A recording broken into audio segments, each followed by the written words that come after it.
Hi hello నమస్తే YouTube family welcome back to my YouTube channel. This is Suma. అందరూ ఎలా ఉన్నారు?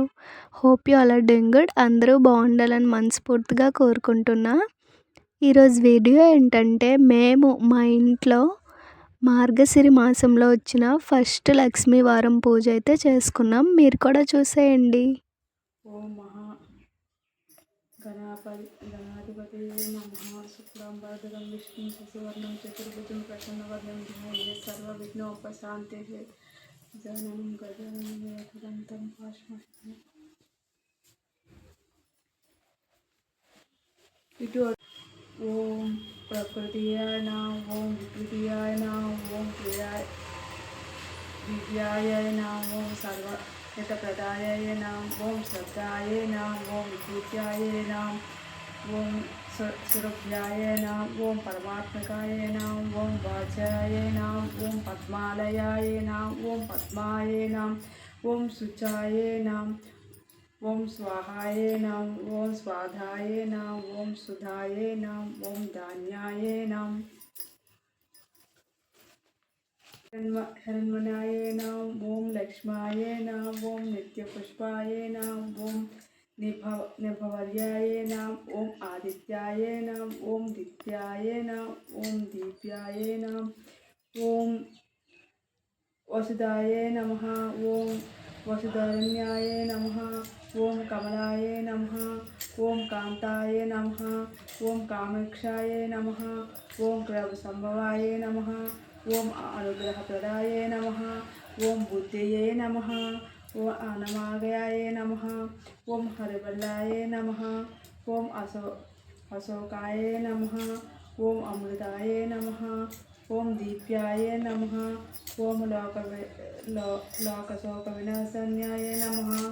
ఓం కథ. పూర్వం నారదుడు పరాశరుడు ఇరువురు కలిసి త్రిలోక సంచారణకు బయలుదేరి వారి భూలోకమందు సంచరించుచు ఒక గ్రామం చేరి ఆ గ్రామవాసులందరూ తమ గృహములందు గోమయంతో అడిగి అందమైన ముగ్గులు పెట్టి లక్ష్మీదేవి పాదములను అలంకరించి మరియు స్త్రీలలో అభ్యంగమును స్నానం చేసి నూతన వస్త్రములు ధరించి యథాశక్తిగా ఆభరణములు దాల్చి మహాలక్ష్మి పూజలు చేయుచుండేది. ఆనాడు గురువారం వచ్చే చాతుర్యములు వారును కొడు నియములతో లక్ష్మీదేవిని పూజించి స్తోత్రపటమును నలరించుచుండిరి. నారదుడు ఆ గ్రామవాసుల భక్తి శ్రద్ధలకు ఆశ్చర్యపడి పరాశర మహర్షి, ఓ మహనీయ బ్రాహ్మణులుగా లగాతు కొడు జాతి వరకు ఎల్లరూ కొడు సంతోషంతో పూజలు అనునించుచుండిరి. వీరి నందించు పూజలేమి, దీన్ని ఏ వ్రతమని అందరూ దీని నియమములు ఏమి సావధానముగా వివరించవలసిందనగా మమ్ము ప్రార్థించుచుంది అని పలికింది. పరాశర మహర్షి నారదుని వాక్యమును అలరించి మందహాసంతో నిట్లను, ఓ నారద, యా దినం గురువారం ఈనాడనర్చు వ్రతమును మహాలక్ష్మి వ్రతం అనందరు. అన్ని మాసములలో మార్గశిర మాసం శ్రేష్టమైనది. మార్గశిర మాసంలోని ప్రతి గురువారం లక్ష్మీదేవికి చాలా ఇష్టమైనది. అందువల్లనే గురువారంకు లక్ష్మీవారం అని పేరు వచ్చింది. మార్గశిర శుద్ధ దశమి గురువారంతో కలిసిన ఆనాడు సుదశ వ్రతమని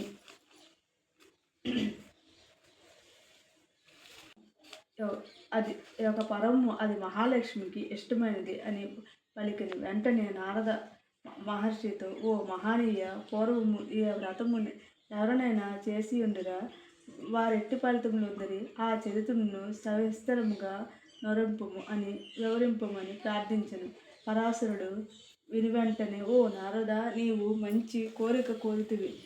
నీకు పూర్వకాలమున వ్రతమాచరించిన ఒక భక్తశిఖామణి చరిత్రను తెలియజేయను. శ్రద్ధగా విని ఆనందింపము అని ఏ విధముగా చెప్పాను. ఒకానొక సమయమున వైకుంఠ నగరమున అది ఆదిశేషునిపై శయనించి ఉన్న శ్రీ మహావిష్ణువు చెంత లక్ష్మీదేవి ఉండి సేవలు చేయించు అతనితో, నాద, నేడు గురువారం, ఆనాడు నా భక్తులెల్లరూ భక్తి శ్రద్ధలతో నా వ్రతమును ఆచరించుచుందరు. తమ ఆజ్ఞ లేనిదే నేను వెడలి నా పూజలు అనర్చు భక్తులను అందరినీ చూసి వత్తును అని కోరను. వెంటనే లక్ష్మీదేవి కోరికను మన్నించి శ్రీమన్నారాయణుడు వెళ్ళి రమ్మని ఆదేశించిన మహాలక్ష్మి సర్వ ఆభరణ భూషితయై నగర సంచారమునకు బయలుదేరిన. ఆ వెంటనే మహావిష్ణువు మొదసలి బ్రాహ్మణ స్త్రీ రూపం ధరించి ఆ నగరమందలి ఒక గ్రామమునకు ప్రవేశించింది. మహాలక్ష్మి గ్రామ సంచారమునర్చుచు మహావిష్ణువుని బ్రాహ్మణ స్త్రీ రూపంలో ఉన్న గృహంలో చేరి ఆమెకు, ఓ తల్లి, ఆ దినము గురువారం. ఈనాడు స్త్రీలందరూ మహాలక్ష్మి పూజలు చేదురు కదా, నీ ఇల్లు గోమయంతో నలిగి ముగ్గులు పెట్టలేదేమని, పూజలు నలపలేదేమని అని ప్రశ్నించెను. వెంటనే ఆ ముసలి అమ్మ, ఆ పూజలు ఎట్లు చేయవలెను, ఏమేమి అనురింపవలను సవిస్తరముగా నాకు చెప్పమని కోరను. మహాలక్ష్మి చిరునవ్వుతో, ఓ అవ్వ, నా వ్రతం విధానము నెరిగింతును, సావధానముగా వినుము.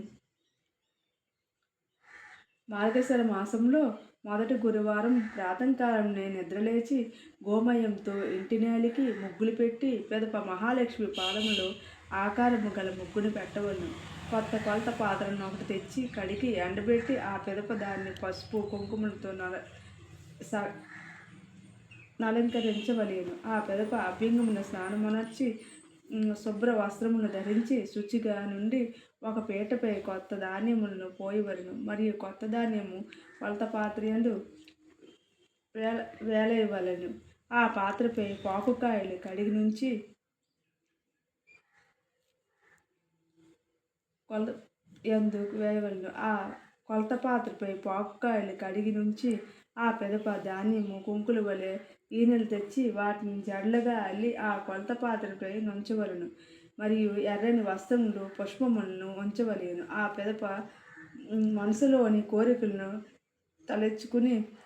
తలంచుకుని భక్తి శ్రద్ధలతో మహాలక్ష్మిని ధ్యానించి షోడోపచారాలతో పూజలు సల్పవలేను. పూజా కాలమున అవసరమార్థము అరటిపండ్లతో కొబ్బరికాయలను నైవేద్యం చేసి ఆ పెదప అన్నము పిండి వంటలతో కూరలతో నైవేద్యం పెట్టవలను. మార్గశిర మాసమున శుక్లపక్షమందు దశమి తిథి గురువారంతో కలిపిన ఆనాడు మహాపర్వదినం. ఆనాడు వనరించి వ్రతమును మధుసా వ్రతం అనందరు. ఆ వ్రత విధాన ఎట్లనగా, ఆనాడు ఉదయంనే లేచి గోమయంతో ఇల్లు అలికి వాకిలి కడిగి రంగురంగుల ముగ్గులు పెట్టవలను. ఆ పిదప పూజాస్థానంలో లక్ష్మీదేవి పాదముల వంటి ఆకారములతో ముగ్గులు పెట్టి తలంటి స్నానం చేసి పూజలు నడిచి ప్రదేశంలో పీట కడిగి పసుపు రాసి కుంకుమ బొట్లు పెట్టి అతను నుంచవలను. ఆ పీటపై పసుపు నీటితో కడిగిన పావుకాయలను ఉంచవలను. ఆ పిదప పంచామృతములతోనూ శుద్ధోదకంతోనూ ఆ పావుకాయలను కడిగి పరిశుద్ధి చేసి భక్తి శ్రద్ధలతో పూజించవలను. తోరణములు 10 ముళ్ళు వేసి లక్ష్మీదేవిని తలచుచు ఆ పూజా స్థలమును ఉంచి పూజించవలను. షోడోపచారాలతో పూజలు వచ్చి ఆ పెదప ఉండ్రాళ్ళు, కొబ్బరికాయలు, అరటిపళ్ళు, తీపి వంటలను నైవేద్యములుగా చేయవలను. పూజానంతరం అందరికీ ప్రసాదం పంచవలను. గురువారం నాడు నూనెతో వంటలు కానీ పిండి వంటలు కానీ చేయరాదు. మత్స్య మాంసం భుజించరాదు. తలకు కూడా నూనె రాసుకొనరాదు. దీనికి వ్యతిరేకం చేసిందో వారింట లక్ష్మి ఉండదు, దరిద్రంలో మరియు ఆ పెదప ప్రాతకాలం నిద్ర నుంచి మేలుకొనకపోయినను, ఇల్లు వాకిలి శుభ్రం చేయకపోయినను, పొయ్యిలోని బూడిద తీయకపోయినను వారింట లక్ష్మి నిలవదు. ఆ దినమున ఏ స్త్రీ ఉదయంనే లేచి శుభ్ర వస్త్రములు ధరించిందో వారింట లక్ష్మి తాండవించును. ఏ స్త్రీ ఆనాడు పసిపిల్లలను కొట్టునో తిట్టునో, ఇల్లు వాకిలి శుభ్రం చేయదు, అంట్లు కొనదు, సంధ్యాకాలంలో దీపం వెలిగించదు, ఆమె ఇంట దారిద్ర దేవతలు తాండవించును మరియు సంతాన హాని కలుగును. ముఖ్యంగా గురువారం నాడు ఉడకని పదార్థములను తింట, అధిక నిద్ర, అత్తమామలను పూజించగా బాధించుట, శుచిగా నుండకపోవుట, బూడిద గుమ్మడికాయలు కోయుట పనికిరాదు. ఇదేమని కనరించును. ఆ స్త్రీ అన్న వస్త్రములు లేనిదే బహుదారిద్ర్యములు అనుభవింపగలదు. పంచ పర్వతముల యందు గురువారమున ఏ స్త్రీ నిషిద్ధ పదార్థములు భుజించినో ఆమె అంత్యకాలమున అనేక బాధల నుండి అత్యమున యమకింకలతో నానా బాధలను నొందును. కావున ప్రతి స్త్రీ అమావాస్య, సంక్రాంతి, ఏకాదశి మొదలగు పర్వదినములందు భక్తితో దైవమును పూజించి ఏకభుక్తం చేయించు యథాశక్తిగా దాన ధర్మములు చేయించు వలెను. అట్లు చేసిన ఇంట ధనధాన్యములు అభివృద్ధి నుండి మంచి సంతానం సమకూరును. లోకమున స్త్రీ ఆచరించు నిత్య కృత్యములను బట్టి సిరి సంపదలు కలుగును. ప్రతి స్త్రీ ఉదయంనే నిద్ర నుంచి లేచి వెంటనే ముఖం కడుగొనవలెను. అట్లు ముఖము కడుక్కొనని స్త్రీ చూచినచో పాతకమును కలుగుతీయగాక ఏ కార్యము తలపెట్టును విఘ్నములను కలుగును. స్త్రీ భుజించినప్పుడు దక్షిణ దిక్కుగా గాని పడమర దిక్కుగా గాని ముఖం పెట్టుకుని ఉండరాదు. దీపం లేని చీకటి ప్రదేశంలో భుజించరాదు. మరియు చీకటి పడినంత తర్వాత తలకు నూనె రాసుకునరాదు. ఆజ్ఞలను మాసిన బట్టలు ఇంట్లో ఎచ్చట పడితే అచట పోగులు పెట్టరాదు. తరచు ఇతరుల ఇండ్లకు పోరాదు. భర్త ఆజ్ఞ లేదే ఎచ్చటకు పోరాదు. దైవ కార్యములందు బ్రాహ్మణుల యందు విశ్వాసములతో ఉండవలెను. ఏ విధముగా పంచరించిన స్త్రీలు ఎంట ఎప్పుడు ధనధాన్యములకు లోటు ఉండదు. అట్టి వారింట లక్ష్మీదేవి స్థిరంగా నిలిచి ఉండగలదు అని మహాలక్ష్మి పలికి ఆ వృద్ధ బ్రాహ్మణ స్త్రీని విడనాటి నగరంలో సంచరింప బయలుదేరాను. ఆ సమయానికి వీధిలోకి పోయి చూచిను ఏ స్త్రీ నిద్ర నుండి లేవలేదు, కాలకృత్యములు తీర్చుకోలేదు. వారందరూ తలలు విరబూసుకొని ఒంటి మీద సరిగా బట్టలు కూడా లేక ఉరు పెట్టుకుని నిద్రపోచుండేది. వారిని అందరినీ చూసి ఆమె ఆశ్రయించుకుని ఒక మాలపల్లికి పోను. ఆ మాలపల్లిలో ఒకనొక వేదరాలకు మాలస్త్రీ సూర్యోదయమును స్నానము గావించి అప్పటికే ఇంటి ముందు వాకిలి గోమయంతో అలిగి ముగ్గులు పెట్టి ఇచ్చిన ప్రదేశంలో లక్ష్మీదేవిని పూజించి దీపారాధన గావించి నైవేద్యం పెట్టి ప్రార్థన చేయించును. మహాలక్ష్మి ఆ దృశ్యమును గాంచి సంతోషించి ఆ ప్రదేశం తన పాదముల నుంచి ఆమెతో, ఓ భక్తురాల, నేటితో నీ కష్టములన్నీ తీరును. నీ భక్తికి నేను సంతోషించుతుంది. నీకేం కావాలనో కోరుకోమనదు అని పలికను. వెంటనే ఆ మాలశ్రీ ఆమెనుగా నోట మాట రాలేదు, స్తనువులా ఉండిపోయాను. అది చూసి మహాలక్ష్మి ఆమెతో, ఓ భక్తురాల, నీవు బ్రతికున్నన్నాళ్ళు అష్టైశ్వర్యులతో తొలతోగలవు. జన్మాంతరమున నీవు వైకుంఠం చేరగలవు. నా వ్రతమును నీ దేహం ఉన్నంత వరకు నడవింపు. నీకు నారాయణ అనుగ్రహం కూడా లభింపగలదని పలికిన మహాలక్ష్మి ఆదేశించిన ప్రకారం ఆ మాలశ్రీ ఉన్న పూరిల్లు పెద్ద భవంతిగా మారిన. ఆ ఇంట 4 మూలల ధనరాశులు కొల్లులుగా ఉండెను. అంతులేని సంపదలతో ఆమె ధనవంతురాలు ఎదిగియగాక కొంతకాలంలో సంతానవతి కూడా అయ్యాను. ఆమె జీవితాంతం మహాలక్ష్మి కరునిష్ఠతో ధ్యానించి అత్యంతమ మోక్షం పొందెను. ఆ విధంగా మాలశ్రీ ఐశ్వర్యుల మహాలక్ష్మి వ్యసంగిని బలరాముడు విని ఆ సంగతిని ప్రత్యక్షమున దివ్య దృష్టితో చూసి కోపం నుండి వైకుంఠం కేగి మహావిష్ణువుతో, పోయి నీ భార్య అంటరాని వారు మాలపల్లికి పోయి అచ్చట మాలశ్రీ వసంగిన పూల నుండి వారికి సర్వైశ్వర్యులతో నొసంగెను. కావున ఆమెను నీ సన్నిధికి ఏమి రానీయకము అని ఆదేశించను. ఇంతలో నగర సంచారణకు పూర్తి చేసుకుని మహాలక్ష్మి విష్ణు సన్నిధికి వచ్చుచుండగా బలరాముడు ద్వారం వద్దనే ఆమెను నిలిపి రావద్దని శాసించను. ఆమె మహావిష్ణు వంక చూచుచుండగా బలరాముడు మహాకోపంతో పండ్లు పటపట కొరుకుచూ, సోదర, ఈమె ముఖం చూడరాదు సుమా అని హెచ్చరించను. విష్ణువు బలరాముని ఆజ్ఞను శిరసావహించి వారు మాట్లాడక లోనికి పోయిను.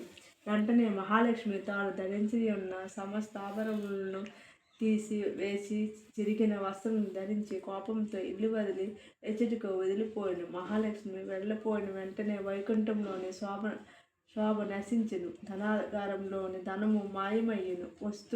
వస్తు సామగ్రి, ఆహార సామగ్రి అడుగంటెను. బంగారు బిందెలన్నీయు మట్టి కొండలుగా మారెను. త్రాగుటకు నీరు కూడా మాయమైనను. ఆ నగరంలోని వారెల్లరూ ఆహార పానీయములకు లేక కృంగిపోయేది. అది చూసి బలరాముడు తన సోదరుడితో, ఓ జగన్నాథ, మనము మన నగరవాసులు నిన్నటి నుండి ఆహారం లేకయుంటిమి. కడకు మంచి నీరైనను మనకు లభించకపోయింది. ఇటీవల ఎంతకాలం ఉండి జీవించగలము? మనం వెచ్చటికి నన్ను పోయి ఆహారం నుండి మన ప్రాణములు నిలుపుకుందుము రమ్ము అని పలికెను. అందులకు విష్ణువు అంగీకరింపగా వారిద్దరూ మారువేషాల్లో ధరించి భిక్షాటన కలిగిరి. వారెచ్చటికి పోయినను ఏ ఒక్కరూ భిక్ష మోసం కసిరి పొమ్మని వారా విధములుగా తిరుగుచు ఒక వైశ్యుని గృహమునకు చెంతకపోయి వసతి భవతి భిక్షాందేహి అని అరిచి ఆ ధనవంతుడకు సావుకారి వారి నాదరించి కూర్చుండబెట్టి భోజన పదార్థం తెచ్చుటకు లోనకు పోయిన అతడు వంటగదిలోనున్న భోజన పదార్థముకి చూడగా అవన్నీ మాయమైనవి. అక్కడ కూడా వారు ఆహారమును నొందలేక నిరాశ భూమి సంతరించుచు ఆకలి బాధకు తరలేక తూలుతూ ఒక చెరువునకు చెంత చేరిది. ఆ చెరువులో పద్మములను బాగా వికసించుచుండగా వారు తృప్తి నుండి ఆ తామర ఆకులను తోడలను విని ఆకలి బాధను పోగొట్టుకుందామని ఎండి అందదిగిరి. అంతలోనే ఆ చెరువంతియు ఎండి ఒక్క చుక్క నీరైనను లేక కప్పడును. అది చూసి వారు నిరాశ పొంది బయటపడి త్రోవ వెంటబోచుండగా వారికి ఒక ఆశ్రమం కనిపించును. వారి ఆశ్రమంలో పోయి ఆ మునికి నమస్కరించి ఏదైనా ఆహారం మోసంగమని ప్రార్థించడి. వెంటనే ఆ ముని తాను తినుటకు ఉంచుకున్న అన్నము పాలు వారికి ఇచ్చాను. కానీ ఆ పదార్థములు వారి చెంతకు చేరకుండానే మాయమైంది. ఇక చేయనది లేక వారు సముద్ర తీరం ఉన్న నిత్యానంద స్వాముల వారి ఆశ్రమం చేరి ఆ స్వామి చెంత అక్షయ పాత్ర కలదు. ఆ పాత్ర ప్రభావించే ఎంతమంది అతిథులు వచ్చినా వారికి ఆహారం మసంగించును. అతడు కూడా వీరికి ఆహారం పెట్టగా అదియో మాయమైను. ఆకలి బాధకు తట్టుకోలేక విష్ణు సమ్మగిలిన బలరామునికి సేద తీర్చును. అతడి నుండి వారెవరో మరి యొక్క భవనం చేరి అదే లక్ష్మీదేవి నివసించు భవనం. చాలా కాలం నుంచి తిండి లేక కృషించి ఉన్న ఇరువురిని చూసి లక్ష్మీదేవి జాలినందును. వెంటనే ఆమె స్వయంగా పిండి వంటలతో భోజనం సంసిద్ధం మొనరించి దాసీలచే వారి స్నానములకై నీరు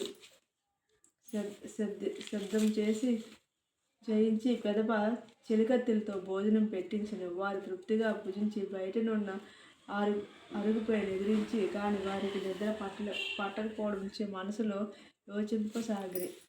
ఇచ్చట భుజించిన ఆహార పదార్థములన్నీ వింతగా ఉన్నవి.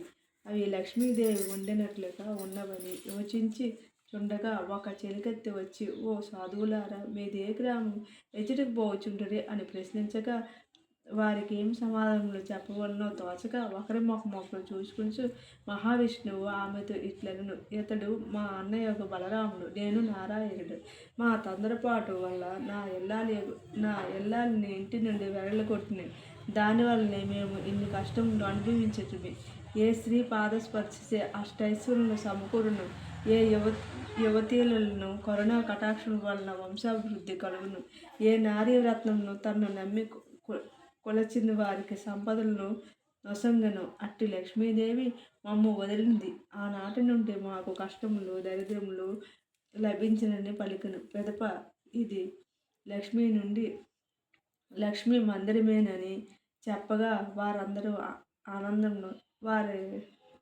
వారిద్దరూ ఆనందం నొందిరి. బలరాముడు విష్ణువుతో, సోదరా, నీవు లక్ష్మీ చెంతకేగి మన తప్పులను క్షమించమని ప్రార్థింపమనెను. వెంటనే మహావిష్ణువు లోనికి కరిగెను. మహాలక్ష్మి భర్తను గాంచి నమస్కరించి అతని పాదములు కడిగి ఆ నీటిని తలపై చల్లుకుని పూలతో పూజించి ఇట్లనెను: ఓ నాథ, మీ సోదరులిరువురు కలిసి వన్ నన్నింటి నుండి వెళ్ళగొట్టినారు కదా. ఇప్పుడు నా ఇంట భుజించుదురు. నేను చండాలను దాన్ని కదా. ప్రాణాలు పోవచ్చురే, జాతి కుల భేదములు అడ్డుకురావా అని పలికెను. వెంటనే విష్ణువు మందహాసంతో, ప్రియా, ఓ మేమిద్దరము భిక్షమెత్తుకుంటా ఎరిగినదే. నీవు భోజనం పెట్టకుండా అందరికీ తెలిసిందే. మా తప్పుకు తగ్గ శిక్ష మాకు సరిపోయినదని పలికెను. మరియు ఆమెతో, నీవు లేకపోతే వైకుంఠం చిన్నబోయినది. నిన్ను వదిలినందుకు మాకన్నీయు లోపంలే జరిగినవి. కావున మా వెంట రమ్ము, వైకుంఠమునకు పోవుదుము కోరెను. ఆ మాటలకు మహాలక్ష్మి ఆనందించి విష్ణువుతో కూడి వైకుంఠమునకు పయనమైను. ఆమె వైకుంఠమును కాలు పెట్టగానే పూర్వ వైపులు కలకలలాడెను. కావున ఓ నారద, గురువారం లక్ష్మీ పూజ యొక్క అనర్చిన ఫలితములు తెలియజేసినవి. ఆ కథ ఎవరు చదివితనో విన్నను వారి పూర్వజన్మ పాపములు యందు నశించి మోక్షం నొందగలరు. కురుక్షేత్రంలో లక్ష్మీ గోవులను దానమిచ్చిన ఫలితం లభింపగలదు. వారికి ఆయురారోగ్యం ఐశ్వర్యములు కొదవలేక లభించును. ఆ వ్రతము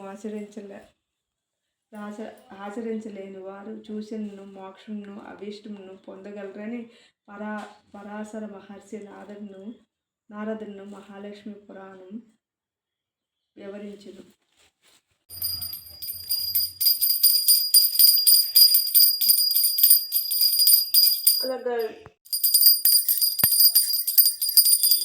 మా ఇంట్లో పూజ అయితే ఇలా జరిగింది. మీరు కూడా చేసుకున్నారా? కామెంట్ చేయండి. Thank you.